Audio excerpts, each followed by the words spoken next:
Ahí viene la iglesia Hermandad, que era el grupo progresista, que no es la iglesia de la Hermandad. Y ella se formó en 1883 y este grupo adoptó los cambios por los cuales había luchado. Reuniones de reavivamiento, escuelas dominicales, pastores a sueldo, libertad en la manera de vestirse, trabajo misionero. Y ellos tienen su asamblea anual, establecieron oficinas en la ciudad de Ashland, estado de Ohio, iniciaron la facultad hoy que es el Colegio Ashland. En 1906 establecieron el seminario teológico y que hoy se conoce como el Seminario Teológico Ashland. Ha buscado continuar las prácticas primitivas, pero ha permitido cambios y nuevas ideas. Así era, así querían y así hicieron. Sus miembros no se visten de manera especial como la hermandad de la antigua orden. Las casas de reuniones son muy parecidas a los templos que las otras denominaciones tienen. Ellos incentivaron la educación de sus miembros. La iglesia tiene programa de misiones, practica la fiesta del amor, hace el lavado de los pies, bautiza por triple inmersión y hace la unción con aceite para curación, que son características de los anabautistas. La doctrina de la no violencia no es enseñada como en otros grupos de la hermandad. Sí aceptan, pero no tienen así. Quizás hay iglesias de la Church of the Brethren y la iglesia de la hermandad que no también hacen una fuerza muy grande con la cuestión del pacifismo. Ha mantenido una fuerte creencia en la Biblia como la palabra de Dios. Ha desarrollado un activo ministerio de publicaciones. Publica Hermandad Evangelista y varios libros sobre la historia de este grupo. Dirige la casa publicadora Hermandad, la cual produce materiales para la escuela dominical de sus iglesias. ¿Ok? Vamos adelante. Ha habido divisiones al interior de esta iglesia también. En los años de 1920 y 1930 hubo muchas tensiones al interior de las iglesias a raíz de las ideas fundamentalistas de cómo la Biblia debería ser considerada, interpretada, si es o contiene la palabra de Dios y cómo se debe hacer esto. La interpretación debe ser literal, debe obedecer un método histórico crítico, o se puede hacer una interpretación alegórica, o en fin, todo el lío que se montó con la discusión fundamentalista que se importó de otras denominaciones para dentro, hacia dentro de la iglesia hermandad. Y los fundamentalistas estaban diciendo que muchas iglesias ya no creían en lo que la Biblia enseña. Y ellos ganaron muchos adeptos. Vean que hay un problemita que yo les planteé la semana pasada, que algunos de los anabautistas más radicales creen que el Evangelio y lo que en el Evangelio Jesucristo dijo, sí, esto es palabra de Dios. Lo demás son informaciones. Y el Antiguo Testamento es palabra de Dios en la medida que concuerda con Jesucristo. Y esto creó un lío con los fundamentalistas que creen que hasta las comas y los puntos son inspirados por Dios. Ellos creen que el Espíritu fue dictando al hombre y él fue, ¿cómo fue? Se escribe con la H o la H, ¿cómo se es? Y así se fueron. No es una inspiración verbal y mecánica que muchos de los fundamentalistas creían. Y se cuestionaba esto. En 1939, un grupo de fundamentalistas dejó la iglesia Hermandad y formó la Asociación Iglesias de la Hermandad de la Gracia. Quisiera tener tiempo para mostrar el lío y la contradicción entre la posición fundamentalista y la gracia. Ellos tienen la fiesta de amor, bautizan por inmersión triple, pero otras prácticas ya no son más observadas por esta iglesia de la Hermandad de la Gracia. O sea, agarraron 10 por el diezmo del anabautismo, los demás. Y ahí viene el tema de la hermandad y las escuelas. La Asociación de Iglesias de la Hermandad de la Gracia ha enfatizado la evangelización y misión. Actualmente ellos tienen una facultad y un seminario, el colegio Gracia y escribir sobre la necesidad de una escuela de la hermandad. Ciudadecita en Indiana. Constantemente escribían artículos en el Visitador Evangélico sobre el tema. cosa así. Y muchos jóvenes de la hermandad estaban yendo a escuelas de otras denominaciones. El primer intento de la hermandad sentían que al atender escuelas dirigidas por otras iglesias, estos jóvenes podrían dejar de frecuentar la iglesia de la hermandad. Y Miller pusieron que abrió una preocupados escuela con esta secundaria, doctrinación hecha por otras Estado de denominaciones en las escuelas Miller para donde murió los un año jóvenes después. estaban yendo porque estaban buscando De una abrir manera de mejor prepararse para el trabajo. el tema entonces fue discutido por la Asamblea Anual, donde se decidió Y que el tipo la SZ iglesia de la hermandad no iba una escuela a de la tener iglesia presbiteriana y y entrenaba profesores. 1850. Sharp dirigió la escuela por varios años, pero durante la Guerra Civil de los Estados Unidos fue difícil mantenerla abierta y él se la vendió. Luego, después de Sharp, Quinter, otra escuela que también entrenaba. Quinter abrió otra escuela que también entrenaba profesores. Tal como la escuela de Sharp, la de Quinter fracasó durante los años de la Guerra Civil. Después de la guerra, los hermanos hicieron un nuevo esfuerzo, los Brumbaugh, en 1876. Cuatro intentos que fallaron, cerraron. Ahora se hace uno con los Brumbaugh en 1876. Y James Quinter compró la revista de Brumbaugh y la juntó con el Visitador Evangélico. Él movió su negocio de imprenta desde Pensilvania y pasó a ser el primer presidente de la escuela. En 1894 la escuela fue renombrada como Colegio Juniata y ofrecía formación en diversas áreas. El Colegio Juniata aún hoy está abierto y es la más antigua escuela de la hermandad, 1894.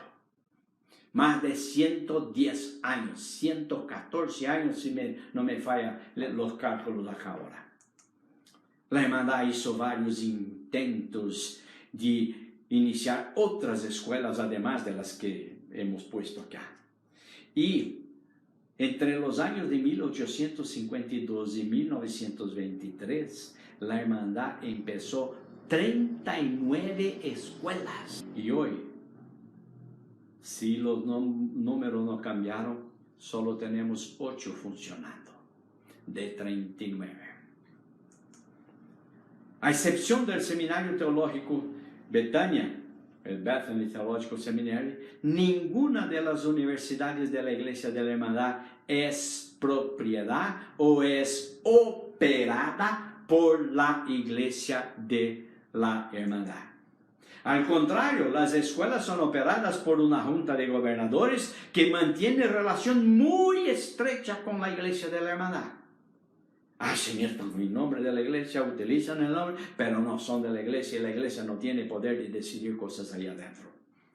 El entrenamiento teológico, y acá en otro capítulo, una de las ideas que causaron la gran división ahí entre los conservadores, los del medio y los progresistas, los antiguos alemanes, la iglesia hermandad y la iglesia de la hermandad, fue la cuestión de los pastores pagados que recibían sueldo. Y la primera iglesia que hizo esto, yo ya dije, fue la iglesia de Filadelfia. En 1861 la iglesia local empezó a pagar a sus pastores que trabajaban medio periodo. En 1981 las primeras iglesias locales emplearon pastores de tiempo completo. Junto con la idea del pastor que recibiera sueldo, vino la necesidad de proveer educación teológica para que ellos tuvieran condiciones de proveer un ministerio que fuera eficiente. En los primeros años de la iglesia, los pastores eran entrenados para el ministerio y daban parte de su tiempo para el trabajo de la iglesia. Pastores que irían a hacer el trabajo de tiempo integral necesitaban tener algún entrenamiento y las habilidades requeridas para hacer el trabajo pastoral. Esta necesidad se dio porque también el nivel de educación de los miembros de la iglesia estaba aumentando. Muchos jóvenes de la iglesia estaban yendo a las escuelas secundarias, estaban yendo a las universidades, algunos estaban sacando la maestría y el doctorado, y tenían ahí un tipo que mal sabía leer como pastor de la iglesia. ¿Qué ganas tenía de ir oír un tipo que no tenía qué pasar, qué contribuir? Y esto empezó a hacer presión para que la iglesia proveyera la educación teológica de sus ministros. Martin Grover Brumbaugh ganó su doctorado en filosofía en la Universidad de Pensilvania en 1895, y así fue el primer de la hermandad que tenía un doctorado. Algunas de las universidades de la hermandad tenían la intención de entrenar pastores y profesores, pero empezaron a mirar hacia el entrenamiento para los otros trabajos, porque sí, la gente estaba buscando, los jóvenes querían entrenarse no solo para ser pastores, pero querían entrenarse para ser ingenieros, para ser economistas y otros tipos más. Entonces la iglesia empezó, espérame, nosotros tenemos que hacer algo acá, hay una demanda, hay una necesidad, vamos a suplir la necesidad que estos jóvenes están teniendo y nos pidiendo. Y no había una escuela que se encargase solamente del entrenamiento teológico. No había. Bien, creo que es así que se habla el nombre del tipo este. Tenía una visión para el entrenamiento bíblico teológico. Él tenía varios grados, era ministro y profesor en las varias universidades de la hermandad. Y este tipo, si bien en 1895 se dedicó a iniciar una escuela bíblica. Y para prepararse para esta tarea hizo estudios especiales y viajó por los Estados Unidos, por Europa y las Tierras Santas. En 1901, bien estuvo en las tierras bíblicas con un otro tipo, E.B. Hoff, pastor y profesor. Ellos se pararon allá en el Monte de las Olivas y miraron hacia la villa de Betania. Ahí bien Hoff discutieron la idea de una escuela bíblica para la hermandad y escogieron el nombre de la villa, Betania, para la escuela que iban a crear. Y decidieron ahí regresar a los Estados Unidos y empezar esta escuela bíblica que se iba a llamar Betania. Ellos compraron una propiedad en Chicago y empezaron las primeras clases en 1905, llamándola Escuela Bíblica Betania, después llamado de Seminario Teológico Betania, o más comúnmente conocido como Bethany Theological Seminary. Y ellos tienen una foto del campus cuando el Bethany estaba ya en Chicago, ya en Oak Brook. La primera propiedad fue en el centro de Chicago. Tenía 12 estudiantes en la primera clase, pero en 3 años este número llegó a 150. Nuevos edificios fueron construidos y en el año de 1908 la conferencia anual reconoció la escuela Betania, como fuera oficialmente y formalmente la escuela de la iglesia. El Bethany creció rápidamente. En 1920 tenía 346 estudiantes. Y el currículum fue planeado para ofrecer a los estudiantes graduados de la universidad y para los que querían tener un segundo título. Entonces hacían la universidad, venían ahí y sacaban un segundo título, ahora sí en teología. Y también había uno para aquellos que habían atendido solo a la escuela secundaria, pero querían entrenarse para el ministerio pastoral. Durante los años de la Segunda Guerra Mundial, de 1940 a 1945, la cantidad de alumnos matriculados fue bajada, fue muy bajo. Con el término de la guerra, el número volvió a aumentar. La hermandad no poseía ni operaba ninguna universidad. En 1925 la conferencia anual hizo una excepción para el Seminario Teológico Betania y lo reconoció como si fuera una propiedad de la iglesia. Y el Bethany construyó un nuevo campus en 1962 en una de las villas alrededor de Chicago, en Oak Brook. Y ahí un día el profesor Dale Brown me dijo que ellos escogieron el sitio, que era un sitio, yo diría así, rural, porque gran parte de los alumnos eran gente que venía de las haciendas, eran los farmers, y ellos querían que ellos estuvieran en un ambiente que sí conocían, se sentían bien, y también podían ser entrenados para volver a trabajar con sus iglesias que estaban metidas en medio de las haciendas. El programa de entrenamiento de alumnos que había dejado su estudio secundario llegó al final. Hoy, Bethany ofrece solo el título de maestría, aunque durante algún tiempo también ofreció el título de doctor. En el año de 1990, el número de estudiantes de tiempo integral era 61. En 1990 estuve en Bethany por primera vez, y en 91 yo me he ido a los Estados Unidos y empecé a estudiar allá en el campo de Oak Brook. En los años recientes, Bethany ha pasado por algunos problemas. Al desarrollar un currículum académico fuerte, el seminario en cierta medida perdió contacto con alguna de las necesidades de las iglesias locales. Este es un problema serio. Si el seminario sí hace el papel del seminario y produce gente que piensa, las iglesias dicen ya no sirven. Si el seminario produce gente floja que no tiene mucha información, la iglesia dice, sí, estos son buenos. Pero el problema es que la iglesia precisa crecer, y para crecer precisa tener a alguien que sí les pase informaciones. Y esta es una tensión que no solo en el Bethany, pero todos los seminarios, yo conozco una cantidad que tuvieron este problema. Muchos de la hermandad empezaron a ir a otros seminarios. Otro problema es que las iglesias locales no estaban más mandando dinero suficiente para que el seminario hiciera frente a sus despensas. Para hacer frente a esto, se vendió la propiedad en Oak Brook y se hizo una parcería con el seminario Quaker, Earham School of Religion, y ahora el Bethany está en Richmond, Indiana. Hay ahí un trabajo del Bethany y de la Earham School of Religion. Pero hay que decir también que cuando estaba en Oak Brook había un acuerdo, una cooperación muy fuerte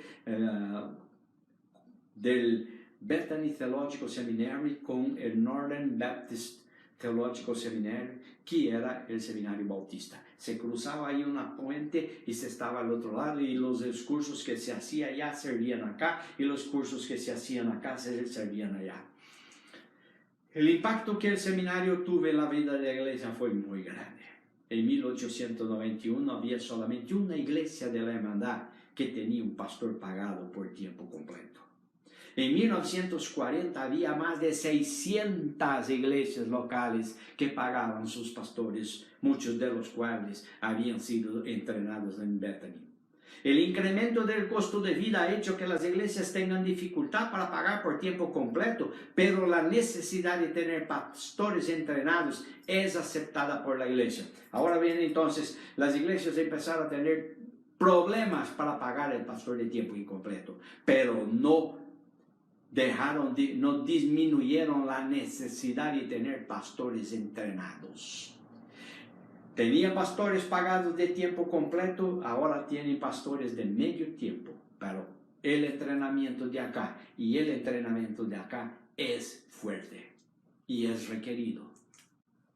La iglesia de la hermandad también entrena ministros a través de otros programas de extensión, y lo que estamos haciendo en el CEPA es uno de ellos. Cada distrito tiene un programa de entrenamiento de ministros para personas que no pueden ir a la universidad o al seminario, que envuelve lecturas, estudios con la supervisión de un director y la asistencia a clases financiadas por el distrito. Este es un modelo.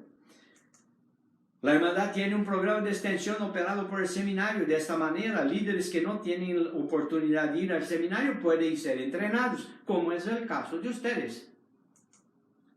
Y ahí entonces entramos ahora en un otro capítulo de la historia de la hermandad, que es el capítulo de las misiones en la hermandad. ¿De acuerdo que yo dije que las misiones son un capítulo nuevo en la historia de la iglesia? Y empezó a haber gente que empezaba a decir, la hermandad tiene que hacer misiones, tiene que hacer misiones. Y Cristiano Hope se cambió de Dinamarca hacia los Estados Unidos. Hope había trabajado como pastor en la iglesia bautista de Dinamarca. Cuando llegó a los Estados Unidos, buscó la iglesia y se filió a la hermandad en 1874 y fue elegido como ministro de la iglesia en 1875. Hope escribió cartas a su familia y amigos en Dinamarca contándoles sobre la hermandad, y ellos pidieron que alguien fuera a Dinamarca para hablarles más profundamente sobre la cuestión de la hermandad y qué tipo de iglesia era esta, que era distinta y diferente de todo lo que había, era única. Él se fue como misionero para allá en 1876, siendo el primer de la hermandad, el primer misionero de la hermandad.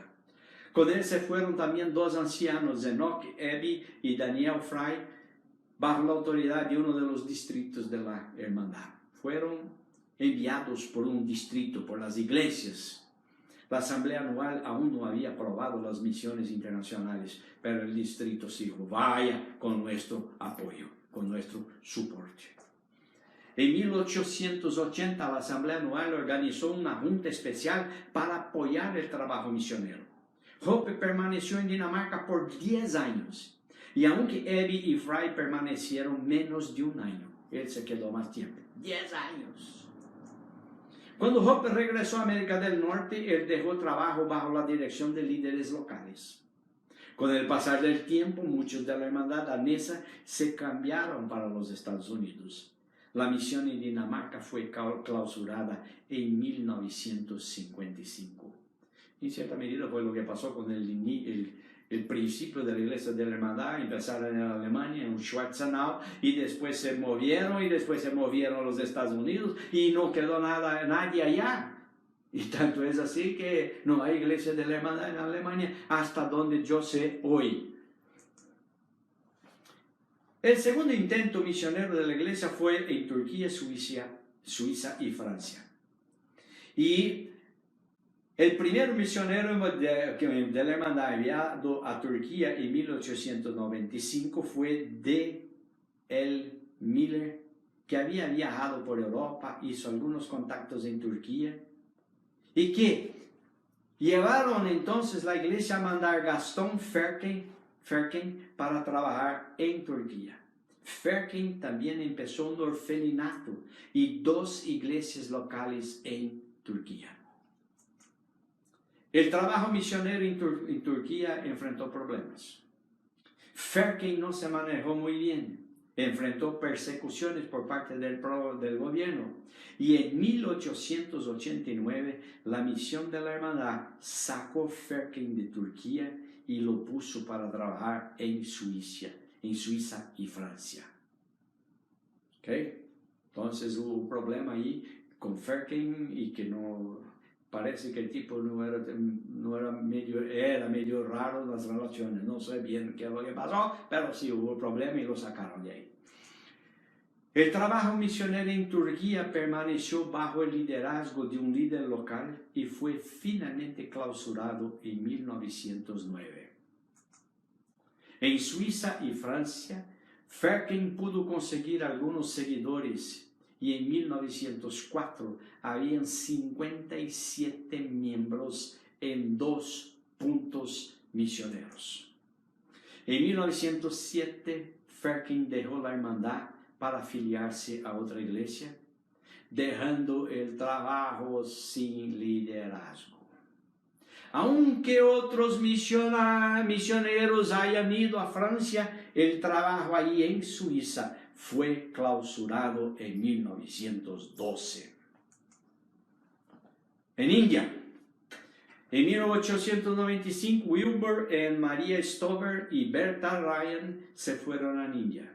La hermandad abrió un trabajo entre los que hablaban Gujarati, expandiéndose posteriormente a los del idioma marathi.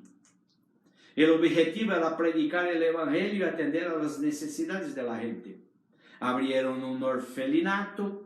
Las primeras 13 personas fueron bautizadas en 1898 y en 1945 habían 22 iglesias locales y aproximadamente 8,000 miembros. En 1970 habían 25 iglesias locales, 20 puntos de predicación y algo como 18,000 miembros. Bueno, India tiene cualquier cantidad de gente, pero sí, la iglesia creció. En función de la hambruna, la hermandad ayudó alimentando a la gente. Más orfelinatos fueron iniciados. La hermandad abrió hospitales y dispensarios. En 1912, la escuela de entrenamiento bíblico Bullseye empezó. Los misioneros empezaron el centro de servicio rural y una escuela de entrenamiento vocacional en donde la gente recibía entrenamiento en enseñanza, carpintería, agricultura, alfabetización, salud y evangelización. La misión de la hermandad en India pasó a manos del liderazgo nacional en 1945 y muchas de las escuelas pasaron para el gobierno de India.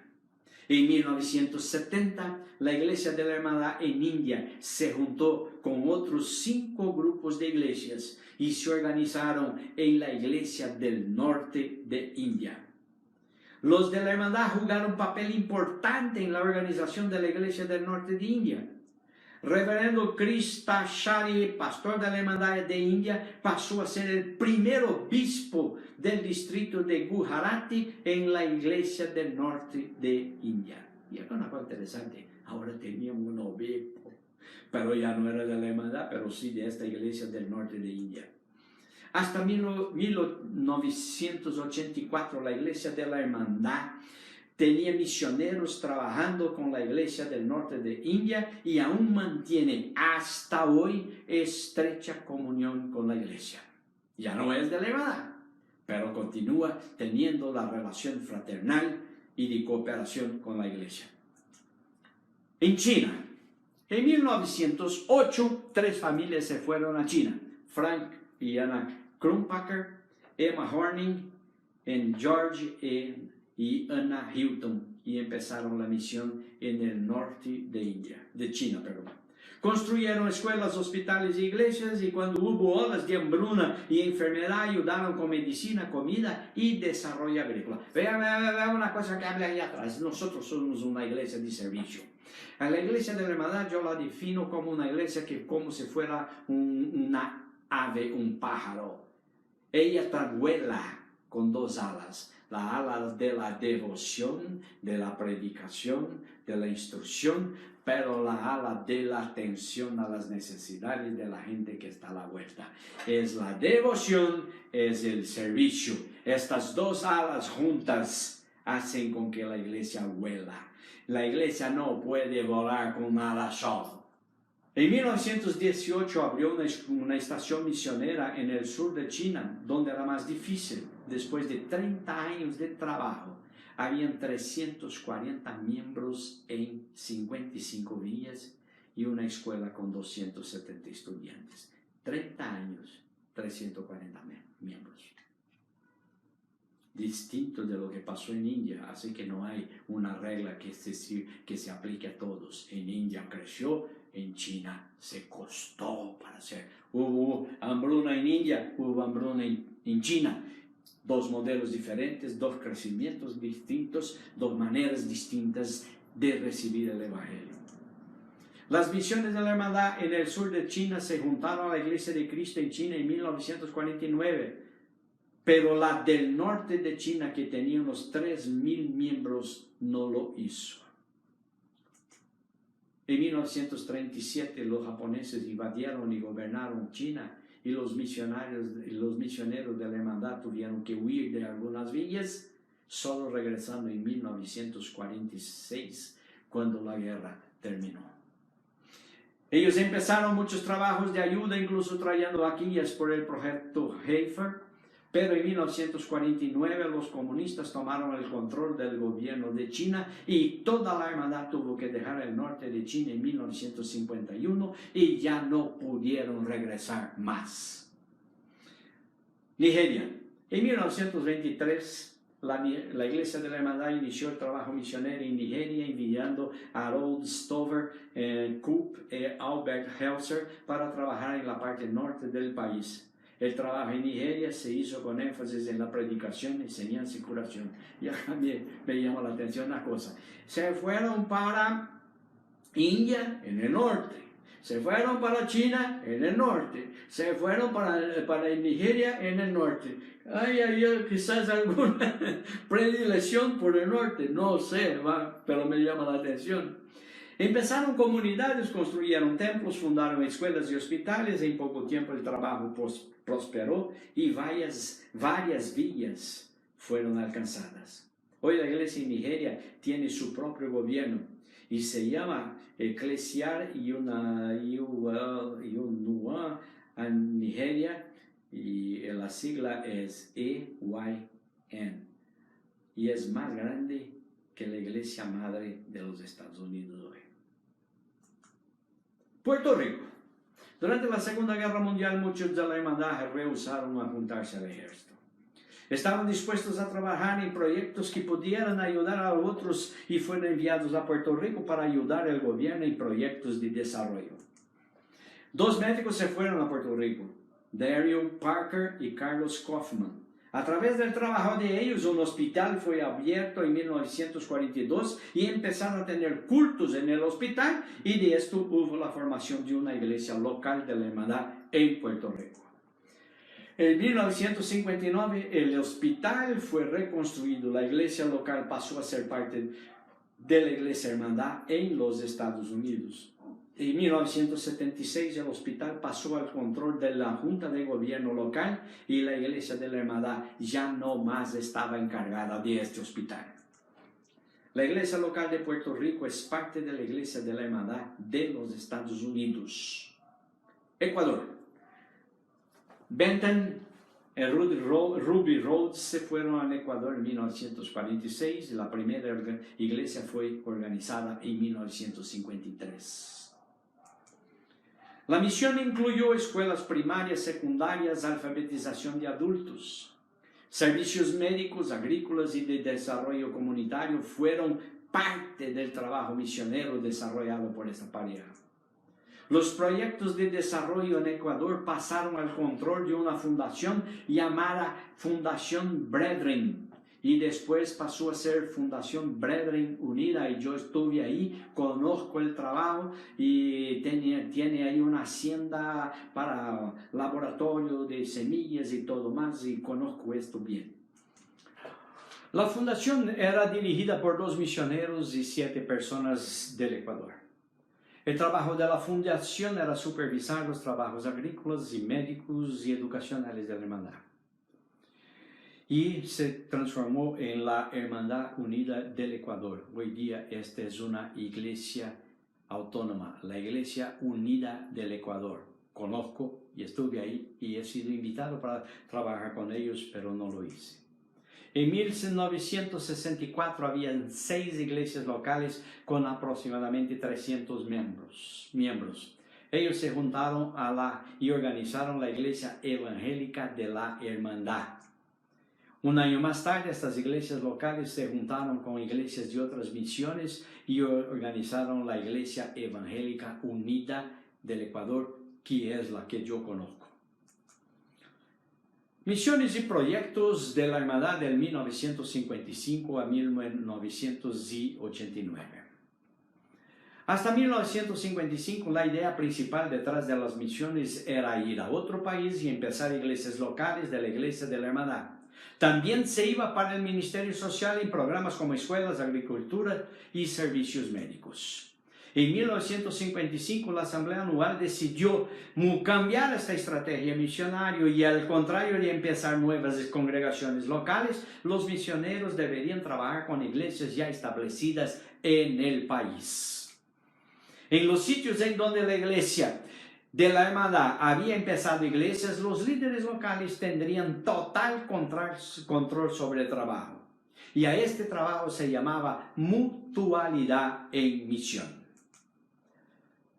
Indonesia fue el primer trabajo misionero bajo esta nueva idea de mutualidad en misión. Joel y Phyllis Thompson se fueron en 1960. Joel enseñó en un seminario teológico bajo la dirección y la supervisión de misioneros y líderes indonesios. Más tarde, un médico y otra persona trabajaron en la universidad con los Thompsons, y el trabajo de la hermandad en la Indonesia se concluyó después de casi 10 años. Sudán.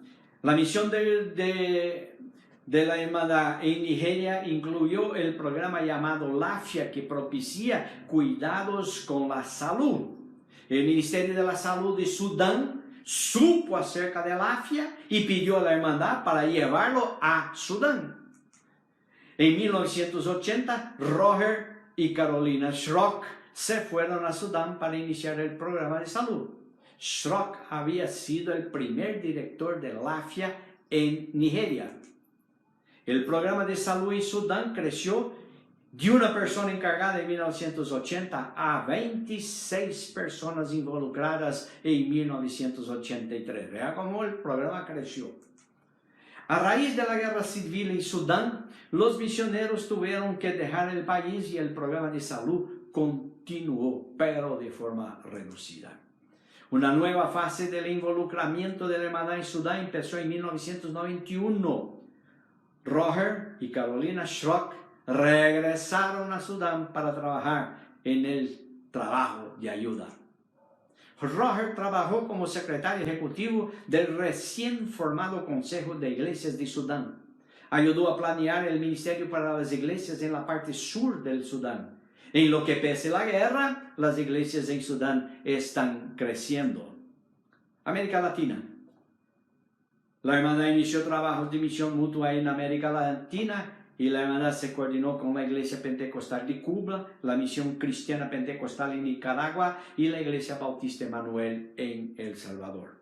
Varios intercambios de miembros de estas iglesias han sido llevados a cabo y varias delegaciones de América Latina han visitado las iglesias de la hermandad en los Estados Unidos y delegaciones estadounidenses han visitado a estas iglesias en estos países. Después de 30 años trabajando bajo la idea de misión mutua, en 1989 la Asamblea Anual decidió cambiar su estrategia misionera, regresando a la antigua manera de hacer misiones. Nuevamente se debería iniciar iglesias locales de la hermandad en otros países y al mismo tiempo que los misioneros podrían continuar trabajando en misión mutua en algunas partes del mundo. Mucha gente de Corea se había cambiado a los Estados Unidos y muchos eran cristianos y habían empezado iglesias locales por cuenta propia. En los años de 1980, varias iglesias locales en los Estados Unidos se juntaron y pasaron a ser parte de la iglesia de la hermandad. También surgió el deseo de llevar la denominación a Corea. La hermandad en Puerto Rico. La historia de la hermandad en Puerto Rico es una historia muy interesante y hay que conocer un poquito, y conozco razonablemente bien porque yo he estado en Puerto Rico creo que más de 30 o 40 veces. He sido director de un programa de entrenamiento teológico para los pastores. Y básicamente lo que pasó fue el siguiente.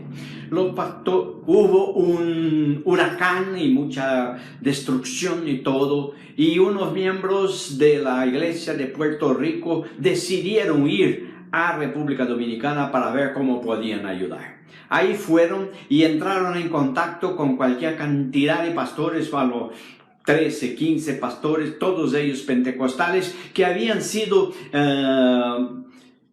habíanse convertido por la predicación de un otro predicador puertorriqueño que allá fue y hizo cualquier cantidad de prédicas y la gente se convirtió, y él entonces encargó a algunos para que asumieran el control de las iglesias, y estos pastores entonces empezaron a ser los líderes de estas iglesias que estaban naciendo. Estos líderes no tenían ningún entrenamiento teológico, pero sí oían de la radio, leían algunos tratados que llegaban a ellos, y así empezaron. Más tarde hubo una solicitación para que se proveyera a ellos una educación teológica. Pero para llegar a esto, déjeme decirle algunas cosas.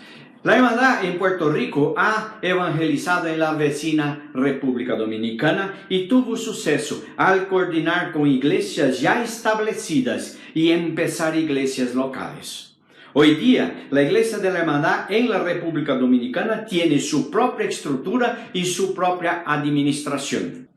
Se pidió entonces que se hiciera allá en la República Dominicana un trabajo de entrenamiento teológico a los pastores. Se montó un programa que tenía mucho de lo académico y todo, y cuando yo he ido para allá en 1991 creo, tuve que rehacerlo. Y lo que había cualquier cantidad de pastores ahí que muy pocos sabían leer y interpretar textos. Entonces empezamos todo un trabajo de dar a ellos unos libros que ellos tenían que leer y escribir en el modelo de estudio dirigido, programado, y así se fue, y durante unos 4 años estuve ahí con ellos.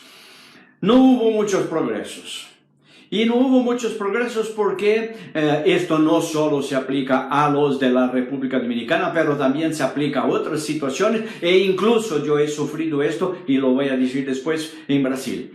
Cuando esta gente ya viene como pastores, ellos ya vienen creyendo que lo saben todo y no están dispuestos a aprender. Oyeron, y esto es bíblico, y nunca llegaron al conocimiento de la verdad. Este grupo, después yo dejé el trabajo porque Guillermo Encarnación iba a asumir el trabajo de hacer esto en la República Dominicana una vez que él era dominicano, y entonces yo como que dejé el trabajo, pero supe después que de aquellos 14, 15 pastores que empezaron el trabajo, quizás 2 o 3 permanecieron y los demás se salieron. Pero la iglesia de los Estados Unidos hizo mucha presencia allá porque es cercano, es fácil ir para allá. Muchas iglesias estuvieron allá ayudando con la construcción de los templos y todo. Ellos tuvieron algunos líos internos, pero sí la iglesia creció, pero sí la iglesia tiene un ministerio, y especialmente la iglesia tiene un ministerio muy fuerte con los haitianos que están ahí, porque el problema del haitiano en la República Dominicana es complicado, y son los indocumentados, y los hijos de los haitianos no son registrados, no son reconocidos ni como haitianos ni como dominicanos, y no pueden ir a la escuela. Y yo he ido allá, una mujer que empezó una escuela solo para haitianos y no tenía ningún apoyo para hacer esto. En este trabajo, entonces, la iglesia de la República Dominicana tuvo que hacer cualquier cantidad de gestiones para arreglar la cuestión de los sitios donde las iglesias estaban y en donde construyeron los templos. Había problemas de documentación y todo, pero la iglesia dominicana creció mucho. Tiene una característica más, ellos se lo llaman pentecostal, pero yo creo que es una iglesia mucho más avivada, una iglesia más de bater palmas y cantar alto. Y una característica de la República Dominicana es que se tiene que tener cornetas, autoparlantes y hablar lo más alto posible, porque así es la cultura en República Dominicana. Ellos sí están presentes, y hay gente de la República Dominicana que salió y se fue a España, y en España empezaron el trabajo de la iglesia de la hermandad, y ahí hay iglesia, 1 o 2 iglesias en España hoy. En Brasil tenemos que buscar y entender esto en 2 intentos. El primer intento fue cuando la iglesia empezó en 1982 con la adhesión de un menonita, Holderman, y allá en Río Verde hay una colonia, un brotherhood de los Holderman, que son los grandes farmers de allá. Y en esta ciudad de Río Verde en donde al finales de 1960 se estableció este grupo de menonitas. La Iglesia de Dios Menonita, la Iglesia Hermandad Bautista Alemana y la Iglesia de la Antigua Hermandad. Yo he ido allá, yo he visto, yo he visitado y conozco a muchos de ellos de allá de Río Verde. En este entonces, un tipo llamado Onaldo Pereira entró a la iglesia menonita, fue bautizado por la iglesia de la Antigua Hermandad por Trina Inmersión en 1981. En 1982, él contactó la iglesia, la Church of the Brethren, y pidió que tuviera apoyo de ellos. Envió a Steve Newcomer para ayudar a organizar la iglesia en Brasil, que recibió el nombre de Comunidad Pacifista Tunker. El Tunker viene de una predilección, de un énfasis que Onaldo da a las antiguas órdenes, y Tunker significa mergullo en el alemán, y él quería poner el énfasis en esta historia de que la iglesia es una iglesia del bautismo. En 1983, Onaldo se fue al Bethany, allá en Oakbrook, y hizo algunos cursos, pero no estudió regularmente, pero pasó mayor parte del tiempo leyendo en la biblioteca y buscando informaciones sobre la historia de la hermandad, y él es un conocedor de esto y conoce mucho. En 1987 él fue ordenado pastor en Eagle Rock, en Virginia, distrito de Virginia, en donde él estuvo afiliado durante mucho tiempo. En Brasil se establecieron dos congregaciones, en Río Verde y bien al norte a Fortaleza. Más tarde, por varios problemas, el trabajo fue descontinuado. Y los problemas fueron muy serios, que hasta hoy nosotros tenemos aún problemas en función de estos problemas que hemos enfrentado allá. La segunda tentativa, entre 2000 y 2001, un grupo de pastores brasileños retomó el trabajo abriendo congregaciones en Campinas, Campo Limpo, Paulista, Limeira e Indaiatuba. Este grupo de pastores eran alumnos míos en el Seminario Bautista Independiente de orientación sueca, que tiene un poco del reavivamiento.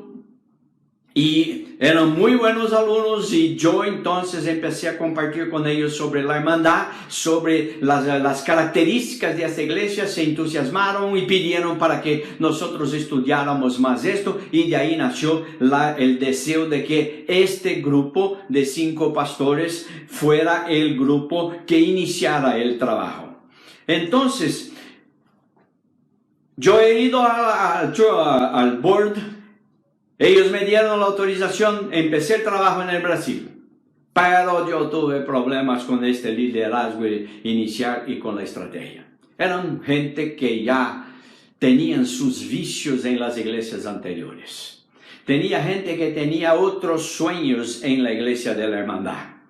Y por las características de los líderes que permanecieron ahora en la hermandad, porque estos 5 se salieron, pero uno de ellos regresó, y los nuevos que hemos conseguido, nosotros nos hemos dedicado a un trabajo muy intenso en el rescate de los orígenes de la hermandad.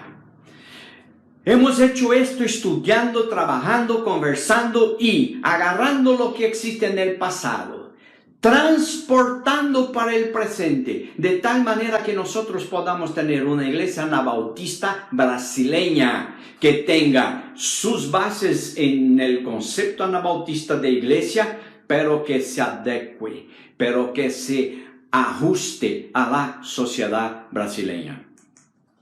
Se ha intensificado acá en Brasil la práctica de la hermenéutica comunitaria. ¿Qué es esto? Nosotros no tenemos predicaciones, no hay un púlpito. Nosotros nos sentamos como si fuera allá en la iglesia primitiva, todos en el mismo nivel, nadie se pone parado y ahí se propone un texto bíblico. Y esta es una cosa, nosotros empezamos a estudiar un libro de la Biblia y lo vamos hasta el final. Nosotros no podemos brincar, pero sí podemos regresar. Y vamos punto por punto. Y todos son invitados a participar de la interpretación que tiene. No solo en el intento de entender lo que está, pero sí trayendo su vida, el contexto brasileño, las situaciones políticas, sociales, económicas que vivimos. Y entonces juntos, mirando hacia la Biblia, mirando hacia nuestro contexto, entender qué es lo que Dios quiere de nosotros como iglesia para hacer. Nosotros hacemos el bautismo por triple inmersión. Nosotros hemos enfatizado mucho el pacifismo y uno de nuestros pastores, Alexandre González, se recién graduó en maestría por el Bethany y su trabajo fue centrado en pacifismo y un trabajo que merece ser leído y estudiado por lo menos por los pastores de la iglesia. Nosotros tenemos un fuerte servicio a los necesitados. Y esto lo hacemos no solo en nombre de la iglesia, pero cada uno de los miembros de la iglesia está a cada uno de los miembros de la iglesia los retamos para que personal o en su familia hagan algo de servicio social. Y ahí tenemos varios ejemplos de familias que están haciendo esto, de miembros de la iglesia que están haciendo esto. Así que en lo que pese de sermos un grupo pequeño, el trabajo social que lo hacemos es muy fuerte. Nosotros todos los cultos terminamos y tenemos una comida comunal. Ni siempre arroz, frijol, no es esto, pero sí hay cada semana uno trae algo y ahí compartimos y a las veces pasamos más tiempo hablando. Y decimos que nuestro culto no termina con el estudio bíblico. Nuestro culto termina cuando lavamos los trastes. Y la otra cosa que nosotros hacemos en Brasil, nosotros enfatizamos la comunión y no la cantidad. Lo que vale para nosotros es el estrechamiento de las relaciones de las personas, la comunión, y no que haya cualquier cantidad de gente viniendo que nosotros no sabemos ni el nombre ni por qué están. La hermandad es una iglesia que en 1993 se hizo una encuesta y una empresa fue contratada para buscar las características de la hermandad allá en Estados Unidos, y ellos vinieron con un reporte diciendo que es una iglesia la que más tiene publicaciones entre las iglesias de los Estados Unidos. Sí. Vea que el visitador evangélico, el Messenger y otra cantidad de publicaciones que nosotros tenemos ha sido una de las características de la iglesia. Y estas cosas todas han dado como que una uniformidad, una coherencia en el trabajo de la iglesia. Este es un problema que se está enfrentando por problemas ahora con este nuevo momento de todo online y todo por iPod y Kindle y todo, pero sí estamos moviendo en este sentido. Y el trabajo misionero a través del mundo hizo que la Iglesia de la Hermandad publicara materiales sobre sus creencias y trabajo. En 1876 se organizó un comité para supervisar la publicación de tratados, aquellos folletitos pequeños, que se llamó el Comité General de Misiones y Tratados. En 1887, 88,000 tratados fueron vendidos en 3 idiomas, además del inglés. Mientras la hermandad publicaba tratados, otros miembros de la hermandad individualmente publicaban revistas y libros. Un ejemplo de esto fue Kurtz que publicó El Visitante Evangélico en 1851. En 1883, muchas de estas revistas fueron reunidas como Visitante Evangélico y que se transformó más tarde en Mensajero, el Messenger, que hasta hoy es la publicación oficial de la iglesia. Al final de los años de 1800, la compañía de publicaciones de la hermandad, Brethren Publishing Company, pasó a ser una empresa privada. En 1897, la compañía de publicaciones entregó todo el trabajo que hacía para la hermandad, el cual fue dado al Comité General de Misiones y Tratados. A través de los años que se siguieron, libros, materiales para la escuela dominical, el crecimiento de los alumnos en la escuela dominical brincó de 29 para 130,000 alumnos en 1919 y tratados fueron publicados, además de la publicación del Mensajero o Messenger.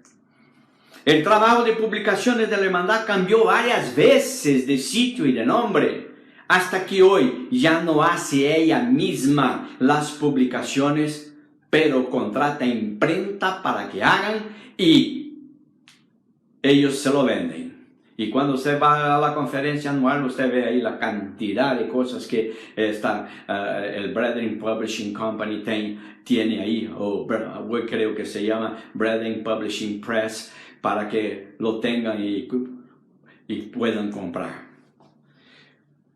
Un otro problema, una otra cuestión o un otro tema para la iglesia de la hermandad fue la cuestión política. Después de la gran división de los tres grupos, la antigua orden y los progresistas y todo, la hermandad desarrolló una gran conciencia sobre la actuación política. La iglesia está en el mundo, no es del mundo, pero tiene que actuar en el mundo, tiene que hacer la diferencia en el mundo. En el pasado, vivió separada del mundo, no se involucró con política o con formas de gobierno. Ellos vivían calladamente, dedicándose al culto y al trabajo. Pero esta actitud fue cambiada durante los años de 1900. Una persona que ayudó en este cambio fue este tipo, Martin Grove Brumbaugh, el primer miembro de la hermandad. Ya lo hablamos sobre él. Él es el primer miembro de la hermandad que sacó un doctorado. Y él tenía entrenamiento en inglés, ciencias y profesorado.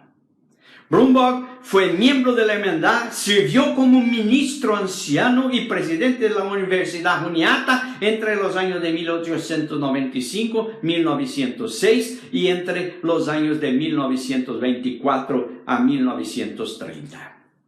En 1900, el presidente de los Estados Unidos le apuntó a Brumbaugh como el comisionado para la educación en Puerto Rico, donde él desarrolló un sistema de escuelas y sirvió como el presidente del Senado de los Estados Unidos. Cuando regresó a los Estados Unidos, Brumbaugh sirvió como director de todo el sistema de escuelas de la ciudad de Filadelfia, expandiéndolas y mejorándolas. En 1914, Brumbaugh concurrió como gobernador de Pensilvania, ganando la elección fácilmente y gobernando por 4 años. Brumbaugh miró a su elección como un llamado del pueblo para que él les sirviera. Él trató de darles un gobierno efectivo, honesto y preocupado con el pueblo. En muchas áreas, él fue muy bien sucedido. Brumbaugh no solamente fue un político, pero también fue un escritor y profesor. Él enseñó en la Universidad Juniata y en la Universidad de Pensilvania. Escribió varios libros sobre educación, pero es mejor conocido por su libro Historia de la Hermandad de los Bautistas Alemanes en Europa y en América. Además de todo, era un historiador. Y permítame hacer acá un punto. Quienes no conocen la historia, quienes no se dedican a conocer los orígenes, tienen problemas de comprometerse. Tienen problemas de errar por segunda vez porque no aprendieron con la gente del pasado. Historia es fundamental. Y esto es lo que estamos haciendo acá, y haciendo así de una manera más o menos superficial, pero sí es una introducción para que ustedes se interesen, perciban la seriedad de esto y la importancia de esto, y se dediquen a estudiar más. Ustedes tienen un libro que yo se les envié, que se llama La Iglesia de los Creyentes de Brumbaugh. Agarra y lean. De Brumbaugh, de Dürrenbach, es un otro tipo. Brumbaugh fue el primero de la hermandad a entrar en la política. Tuvo una gran actuación en las asambleas anuales de la iglesia, aunque algunos creían, siempre hay la oposición, algunos creían que él estaba equivocado en meterse en la política. La mayor preocupación de la hermandad era que, como gobernador, Brumbaugh era el comandante jefe de la fuerza militar del Estado. Durante los años de la Primera Guerra Mundial, Brumbaugh tuvo que supervisar la producción de armas del Estado. Las buenas obras que hizo Brumbaugh en el oficio incentivó a otros a tomar parte activa en la política. En 1911, la conferencia anual aún aconsejaba a los miembros de la hermandad a que no tomasen parte en las elecciones, ni votar podían.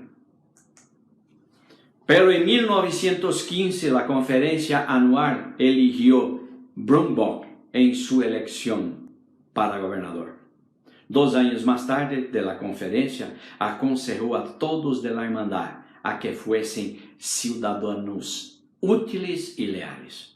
Para ese entonces la mayor parte de los de la hermandad estaba votando en las elecciones políticas. Antes no lo hacían, ahora están haciendo. Empezaron a tomar parte de la vida del país y de la vida política del país a raíz del ejemplo de Brumbaugh. Hoy, la mayor parte de los miembros de la hermandad vota en las elecciones políticas. Muchos no sienten que están equivocados en envolverse en cuestiones políticas, y siempre y cuando se mantengan fieles a la fe cristiana y las prácticas de la hermandad. La conferencia anual ha pasado muchos documentos que ofrecen direcciones al gobierno federal. No todos de la hermandad están felices con este aumento de la participación en las cuestiones políticas, pero la elección. Hermanas, tenemos más cosas que ver sobre la historia de la hermandad, y esto lo vamos a ver ahora en el próximo módulo, el 9º. Ya estamos casi que al final del trabajo y como ustedes han visto ahí, yo ya les había advertido que sí hay cualquier cantidad de informaciones que hemos pasado para ustedes, y esto ustedes lo tienen ahí en el material que yo he enviado, especialmente en el material que yo produje, y casi todo lo que está en estos videos y todo, ustedes lo tienen ahí. Si quieren profundizar aún más en este sentido, ustedes tienen un material que les envié que se llama La Iglesia de los Creyentes, que no trabaja necesariamente solo la cuestión de la hermandad, pero sí de las iglesias todas de fundamentación anabautista. Y también ustedes van a tener algunos otros libros que van a traer un poco de esta historia para que puedan ver y todo. Y profundizar el conocimiento de esto.